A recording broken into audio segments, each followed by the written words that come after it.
Welcome to the Dr. Leadership Show, where we take a look at how you approach your work and personal life and how we can make the most out of both of them.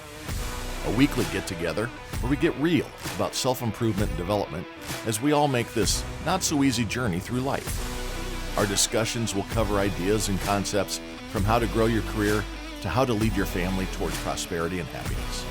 We don't pretend to know it all, and the doctor is the first to be vulnerable, discussing his own weaknesses, both past and present.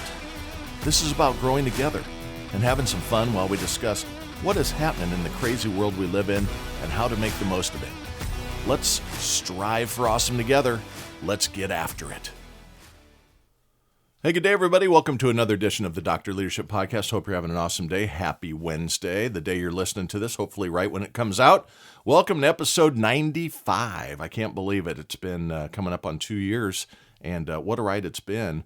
Today's episode is called You Still Have More in the Tank, and I'm going to explain what that actually means here in just a few minutes. Hope you enjoyed the episode this last week with Dr. Chris Fusey.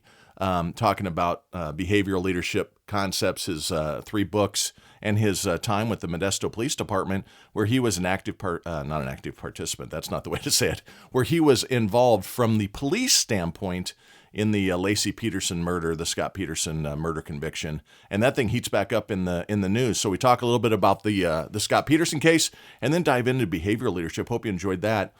You could have had early access at that if you join the partner website and come on and subscribe to the show. Go out to drleadershipresults.com, click on subscribe, go out $5 a month, get you great investment, get you to learn some different concepts, get early access at episodes, get early access at the Leadership Lounge episodes, the interviews where I have other people come on. Great stuff. Had some great emails in this week, a couple ideas that I'll be working on in the future. Thanks to Brant out there for giving some insight again. He sends input in quite often. Going to get to that in a couple weeks, Brant. You can email us if you have concept ideas, like Brant did, and that's at drleadershipresults@gmail.com. I read every single one. I reply to every single one, so you can have a connection with the doctor here. And remember, the doctor stands for driving results, not any degree or capability that this poor guy has. So the week before last, we touched on how do you fight fatigue in your career? And this concept that I'm going to talk about today, or these ideas that I'm going to talk about today and examples, are really an extension of that conversation a couple of weeks ago. I didn't get a fresh episode canned up last week because my mom's going to turn 95 this weekend, this coming Sunday, and she's been in the hospital a couple times the last couple weeks. Sharp as a tack upstairs, mental capacity unbelievable. The fenders and the tire rods are wore out on this body of her car, and she had a little infection thing going on. She's back home, everything's good. I just came from there, got her set up. Boy, you want to talk about a problem. Her cable at the facility she lives in, she has her own apartment. She's not in medical assistance. No cable for 5 days. I'm like, what is going on, man? The service industry is dead, unfortunately. But I had a bunch going on with her and just did not have time because I was concentrating on what's important, family and loved ones, and especially your parents. And now I'm back at it. Just came back from visitor. She's getting stronger. Just needs to finish up some antibiotics and the world will be great. Call your parents today. Call your loved ones. Say hello. You never know how much more time you got. But we talked about that fatigue, and I want to tie off of that a little bit and start with this concept or this idea.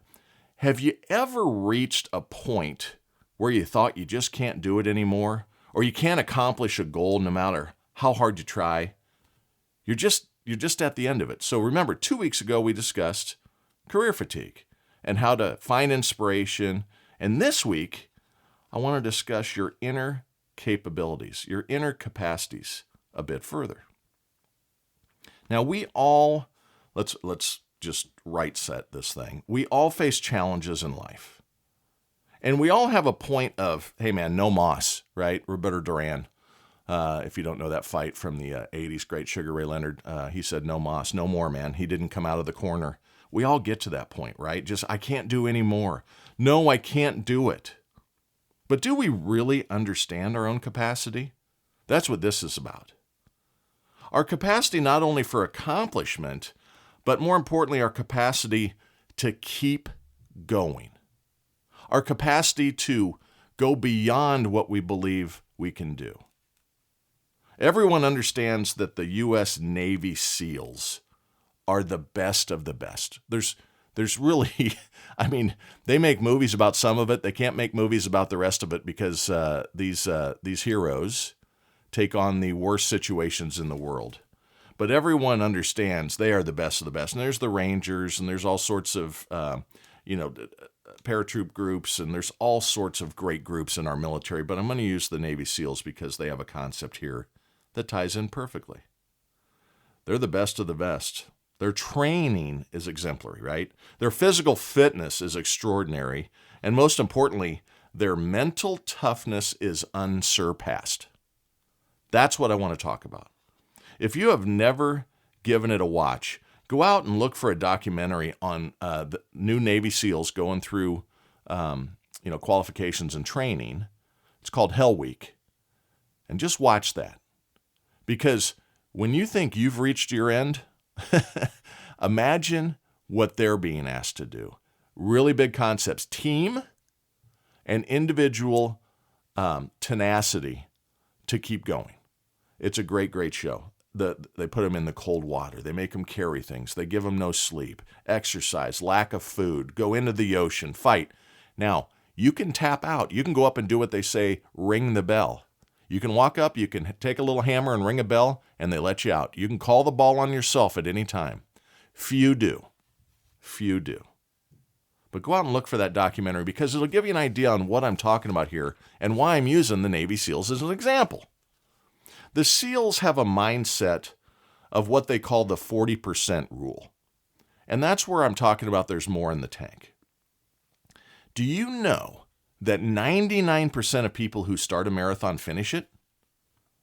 I mean, that's an incredible percentage. I didn't believe it, looked it up, didn't believe it, looked it up, validated it. But there's a reason it is so high. The Navy SEALs call it the 40% rule, which is a concept they use to increase their mental toughness. Now, what is the 40% rule? You say, Brent, doctor, tell us what's going on here. So the 40% rule is basically this.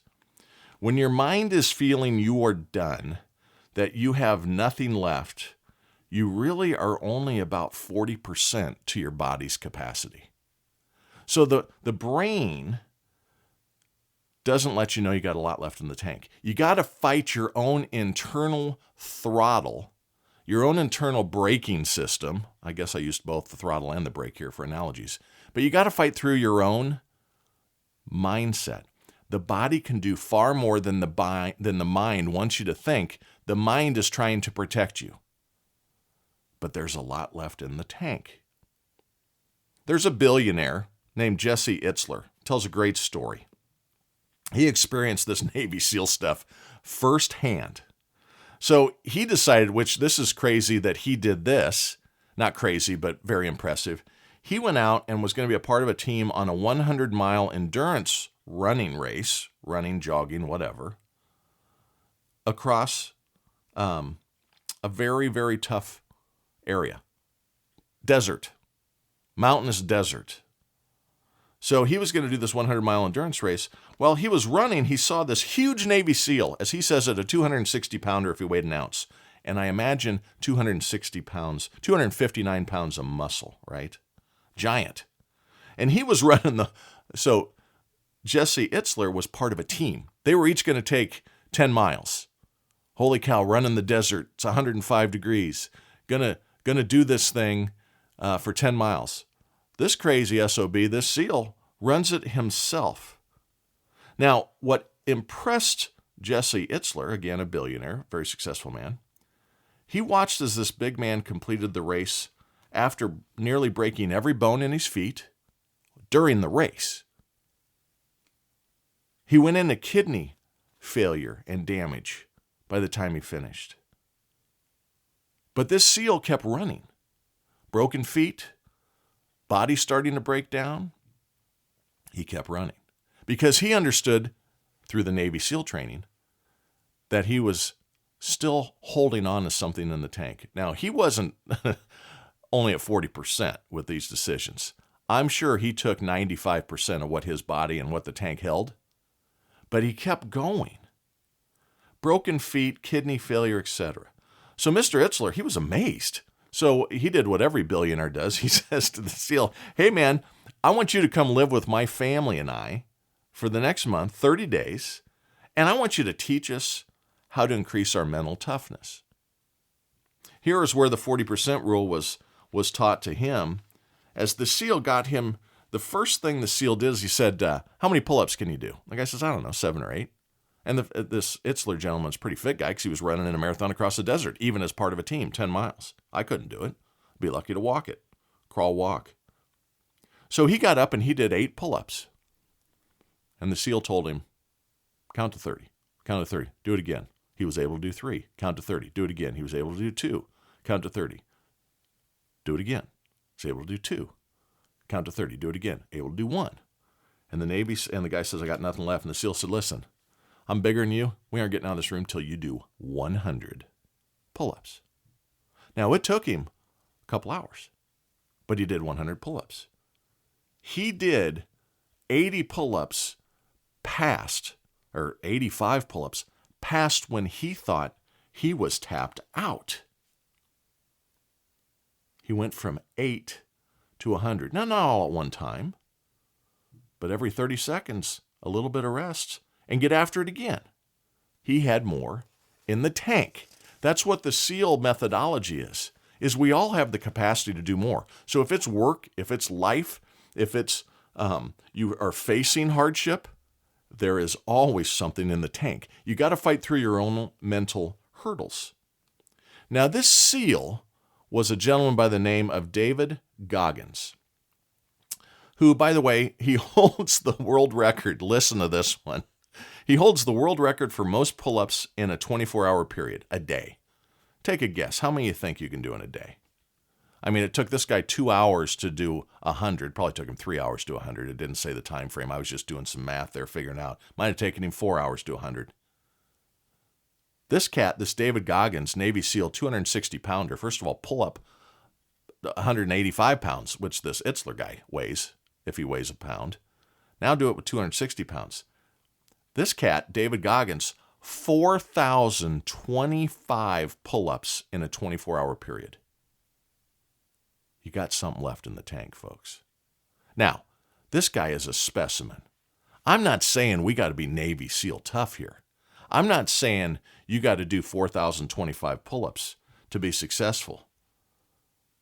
But what I am saying is that your mind holds you back in all things in life. It's a fight or flight, and sometimes the flight piece of our brain is self-protection, and we don't want to try something that's very hard. What if I can't do it? What if you can? What if you can? By the way, David Goggins, the SEAL, he also finished 5th one time running a 135-mile race across Death Valley. By the way, hottest place on the planet, hottest recorded temperature. I looked this up a couple weeks ago and I can't remember what it was. I think it was 135 degrees. It's a dry heat, though. It's a dry heat. To say the least, he likes to find his true limits. He tests himself because he knows he can accomplish far more, and he wants to find those boundaries. All I'm saying to all of you listening to the show is that when there's something that seems insurmountable, maybe it's a new job and you aren't getting the wins yet. Maybe it's you aren't resonating with your teenage children on trying to get them to look at things the right way. Maybe it's an older child that has not embraced self-accountability. Maybe it's your own fitness, and I can't seem to lose the 25 pounds. There's more in the tank to take on whatever objective you put in front of yourself. Again, I'm not saying that everyone out there needs to be running the Death Valley thing to show you can do it. But I am saying that we all have far more capacity than our minds lead us to believe. Fighting through pain and anguish has thousands upon thousands upon thousands of examples. So when things are tough or you feel you're at the end of your rope, remember you have more than half a tank left. The SEALs say 60%. Think of how women give birth to children. When it's natural, no epidural, the pain amount, seeing 2 children of my own being born, the pain that the female body can endure is unbelievable, far more than a man. Different types of pain men can take differently, but the overall pain section here, women get the gold medal. The brain helps at that point. Natural chemicals, things start to go through you. And the unbelievable thing is the female body would never go through that again if they were in control of their brains completely. I'm not going to do that to myself again. You know what? 9 out of 10 of them, 12 months later, hey, let's have another one. The brain actually pushes those memories aside so you don't hold on to that baggage. I'll give you another great example. This is a really, really recent example. So I don't know about you all. We watched a little bit of the Olympics. The opening ceremonies were disastrous as the news crew saw it. Sometimes let's just do the sports. How about that? This year let's just play football. No political statements. This year let's just play basketball. Hey, Olympics, let's make it about the sports. Let's not have, crazy freaky people trying to shove things down everybody's gullet here. Okay? I'm not speaking for myself. I don't care. These people are idiots. I don't care. But let's concentrate on the sports. If you got past the opening ceremonies, you got to see some incredible things. One of them was that the USA again showed world dominance. Won the most medals, tied for the most golds with China. I'd like to see the drug screens on the Chinese, but as we know, we showed world dominance again. Here's a fun fact for you. India, 1.5 billion people, they did not win a single medal. They need to get their athletes to look to the Navy SEALs on how much is left in the tank. Some brilliant people out of India, some wonderful people out of India. I have good friends of Indian heritage. I have a gentleman I work with, one of the nicest, best, hardest workers I've ever met in my life. But evidently, they can't find anybody that can run, jump, or throw over there right now. I couldn't believe it. Out of 1.5 billion people, you can't come up with the top 3 in any sport in the Olympics. It's focus.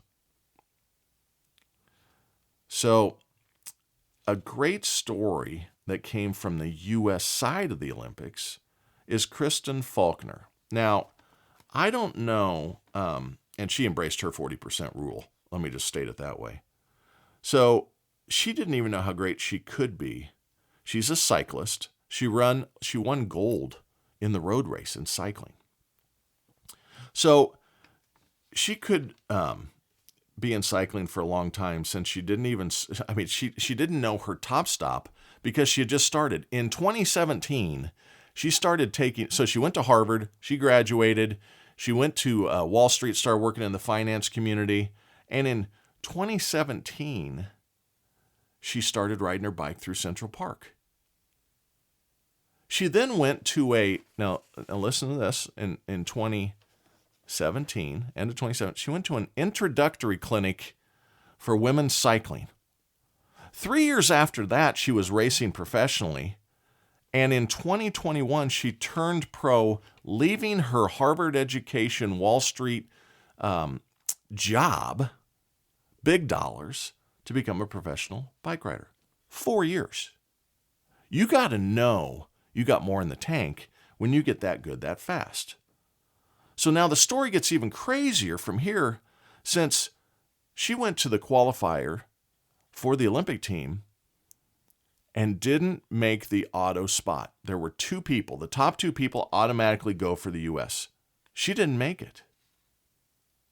She did make the team event, where it's kind of like a relay approach, so still very good, but was not on the individual track, for lack of a better term. But at the last minute, one of those 2 that had won it, one of those ladies who had qualified, she decided to withdraw from the road race. The reason was she wanted to concentrate on the triathlon. And I think some of what happened here is, if you watched the Olympics, the Seine River was filthy, and they couldn't do the swimming event. People were getting sick from it. I mean, how bad is this? Do you not have a lake where you can go swim and run from? I mean, this dirty sewage-filled river running through the middle of Paris. So I think that she probably needed the extra practice and prep time for the triathlon, and that's why she withdrew from the event. So Faulkner was put in as the alternate. Now, the expectations of an alternate are quite low. I mean, if you didn't make the top 2, the likelihood that you're going to make an impact as an alternate coming in, not one of the top 2 in the race, is really not all that high. But the U.S. wanted to put 2 people on the track, on the road, right? So they did this. So this is where it gets great. The race happens. So it's going along, and we're in the last several miles of this race, and the 2 leaders take off on what they call a breakaway. So Faulkner and one other lady take off after him. 100 yards in between them, and they fight and fight for several miles, just full out. They catch up to him, and the racers, same with like marathon racing, they try to break away and just kill the spirit or get such a big lead that they can't be caught. So she and the other rider catch up to the front too. So then, guess what happens? Faulkner, once she caught them, she did the unthinkable. She took barely seconds to catch her breath and immediately made another breakaway run. Puts the pedal back down. All 4 of these had gone harder than hell for several miles. Pedal as fast and as hard as you can in the heaviest gear, and that's what they did for minutes upon minutes after riding for a very long time already. Now, what happened here? She knew she had more in the tank. All the others let themselves choose not to chase her, succumbing to their own mindset. The idea that they couldn't, they shouldn't, they wouldn't, and they didn't. They did not get after it again. She came up, said, "Caught ya," puts the pedal back into the gear, boom, takes off again. Now let me show you what I got. USA, USA, USA, right? She goes on to destroy the others since she tapped into the 60% that maybe many of us wouldn't believe we still had. She saw her chance and pushed herself through the pain, gold medal. On the podium, as an alternate. Goes back to the John Daly PGA Championship. Like the 5th or 6th alternate, he gets called, younger days, still a big boy back then, but shows up, wins the PGA Championship. Skyrocketed his career on and on and on. Now, he has some capabilities and mindsets around how much more he can put in the tank as far as alcoholic fuel and cigarettes and Diet Cokes. He's not exactly the epitome of fitness, but the guy can play the game. So an alternate wins the gold medal simply because they wanted it. They didn't care how bad their lungs burned. Kristen didn't care how bad her legs burned. She didn't let the trembling of her calves stop her from kicking it into the heavy gear again and going yet again. See, we all have a Kristen Faulkner or a Mr. Goggins in us. Again, I don't want you to be a SEAL and run across the Death Valley. But we all have the capacity and the capability to go a little bit further, to go a bit more. So whatever you aspire to do, accomplish, or be known for, know that you can. Know that you can. Use this mindset. It doesn't matter if you push, if you pull, just achieve. See, it's really, really easy to give up. It's really, really hard to fight through pain. The reason there's 1%, the top 1% in anything, is they embrace the pain. They embrace the hardship. They embrace the challenge. They embrace the hill. They embrace the doorway they have to knock down. They embrace a self-belief. My wife just retired from insurance after 20 years. She's been a great leader in that business. She felt she had something better to give. So she started a new life coaching business, Tailored Transformation, LLC. I'm so excited for her. We were talking about this morning. She goes, I just feel that there was a different calling for me. I have more in the tank. And I went, baby, this lines up perfect with my episode. I was actually writing the episode when this came up, and I said, it's amazing how this is tying together. I'd rather be lucky than good, right? So she's off chasing the next obstacle, the next road course. And I'll tell you what, she's going to be great at it. She doesn't have to do a lot. She doesn't have to make money doing it. It's not about that at all. It's about she's chasing a passion, and she knows that when she's at her best is when she's helping others. It's in her heart. Maybe it's that for you too, maybe helping others. Maybe you can do a little bit more. But let's just talk about our personal lives. Whatever hardship, whatever challenge, whatever uphill battle you're facing, you have 60% left in the tank when you think you're at your wit's end. I'm speaking to the younger people out there right now. I'm speaking to my children. You have more in the tank. Regret is a terrible, terrible feeling. Never leave regret as an option. If you use 99% of what's in the tank and you didn't win, you won. You pushed through. You accomplished the best you can do. That's all of us have to ask about it. Ask of ourselves is the best we can do. It is hard. Life is hard. But when you do things like this, life is awesome. Keep that shit up. Talk next week.